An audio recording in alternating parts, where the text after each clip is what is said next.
Baik, bismillahirrahmanirrahim. Assalamualaikum warahmatullahi wabarakatuh. Adik-adik mahasiswa, kita sudah berada di pertemuan yang ketujuh dengan mata kuliah Fikih Muamalah. Bersama saya, Muammar Hasri. Pada kesempatan ini, kita akan membahas materi tentang teori akad. Akad ini memiliki 3 pokok pembahasan. Yang pertama adalah pengertiannya, kemudian rukunnya, kemudian syarat-syarat dari rukun akad tersebut. Kita lanjutkan ke pembahasan yang pertama, yaitu pengertian akad. Pengertian akad ini terbagi dua, ada secara bahasa dan secara istilah. Akad secara bahasa itu memiliki banyak arti. Di antaranya ada ar-rabtu, mengikat. Ada al-aqdu, sambungan. Dan juga ada al-ahdu, janji. Kemudian, secara istilah, akad adalah perikatan ijab dan kabul yang dibenarkan secara yang menetapkan keadaan kedua belah pihak. Kita lanjut kepada pembahasan yang kedua, yaitu rukun akad. Rukun akad ini ada 4. Yang pertama adalah akid atau orang yang berakad. Kemudian ada ma'akud alaih atau objek akad. Ada yang ketiga, maudu al-akad atau tujuan akad.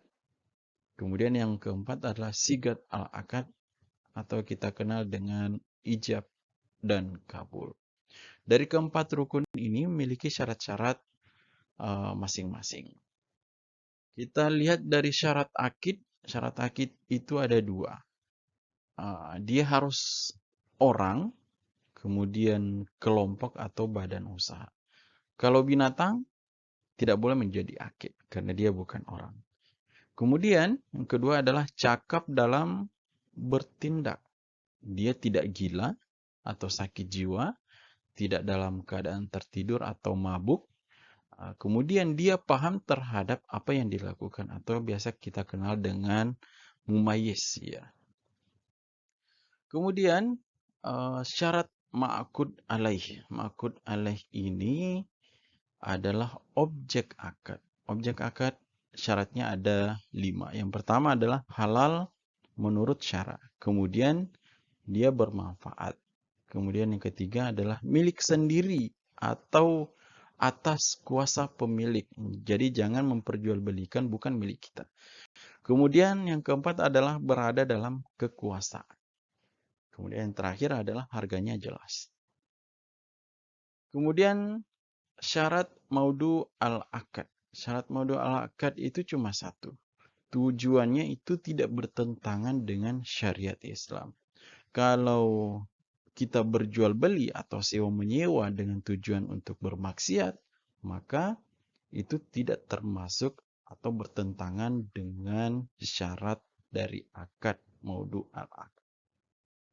Kemudian yang terakhir adalah syarat sigat al-akad. Sigat al-akad ini adalah ijab kabul. Ijab kabul ini ada 5 syaratnya. Yang pertama yaitu diungkapkan dengan makna yang jelas. Ya, harus jelas maknanya. Kemudian yang kedua adalah persesuaian.